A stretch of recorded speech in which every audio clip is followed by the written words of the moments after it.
$3,000. That's roughly the average tax refund this year in the US. And if you got one, you probably felt good about it. A little windfall, free money. Here's the uncomfortable truth. It's not free money. It's money that was already yours, and you just let someone else hold on to it for free for an entire year. Let's be clear on what a tax refund actually is. It's not a gift from the government, it's a refund of an overpayment.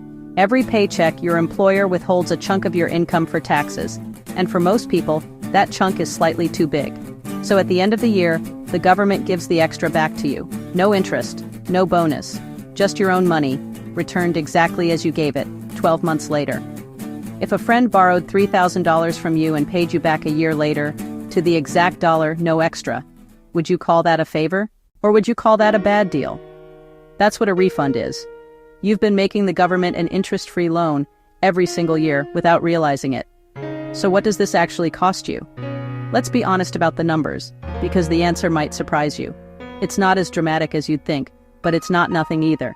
If that money had been sitting in a high-yield savings account instead, something paying around 4%, which is realistic right now, you're looking at roughly $60 a year in lost interest. That's it. $60. Not life-changing. But here's where it gets more interesting.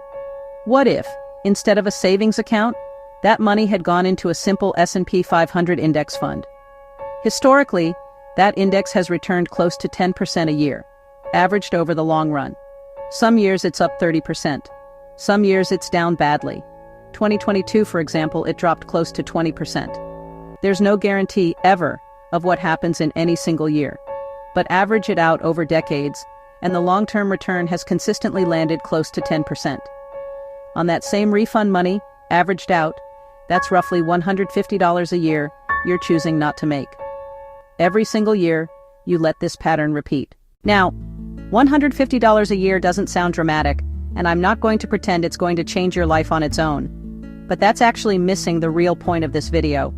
The real cost isn't the dollar figure. It's the choice you didn't know you were making. You are choosing, every year, to let your money sit somewhere earning nothing for 12 months before you get to decide what to do with it. That's not a tax strategy. That's not financial planning. It's just what happens when you don't pay attention to your withholding. And the people who do pay attention, they're not doing anything complicated. They're adjusting one form. In the US, that form is the W-4. It controls how much your employer withholds from every paycheck. If you consistently get a large refund, that's a signal your withholding is set too high, and you can adjust it. This isn't about owing money at tax time either. That's the fear that keeps people over withholding in the first place. The goal isn't to swing all the way to "I owe a fortune in April." The goal is to get as close to zero as comfortably possible.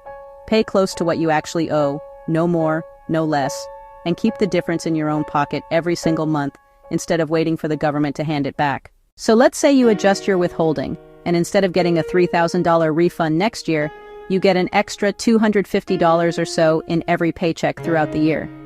What do you actually do with that? You don't need a complicated plan.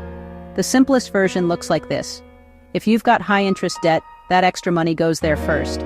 Paying down a credit card at 20% interest is a better return than anything else on this list.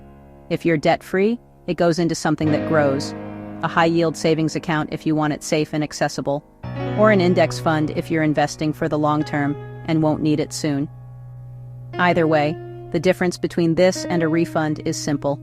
You get to make that decision every month, starting now, not in a lump sum, 11 months from now, after the government's already had the use of it. And here's the thing, $150 a year doesn't sound like much in isolation. But if you've watched my video on compound interest, you already know that consistency over time is the entire game. It's not about one big number. It's about what happens when you stop leaking small amounts, year after year, and let that money start working instead of waiting in a government holding account. I'll put that video on screen at the end of this one if you want to see the full breakdown of what consistent investing actually turns into over time. So if you're proud of your tax refund this year, I get it, it feels good. But next year, do yourself a favor. Check your withholding, adjust the form, and keep that money working for you, all 12 months, instead of handing it over for free and calling it a win. If this helped, subscribe. I post videos like this on the stuff nobody explains properly. See you in the next one.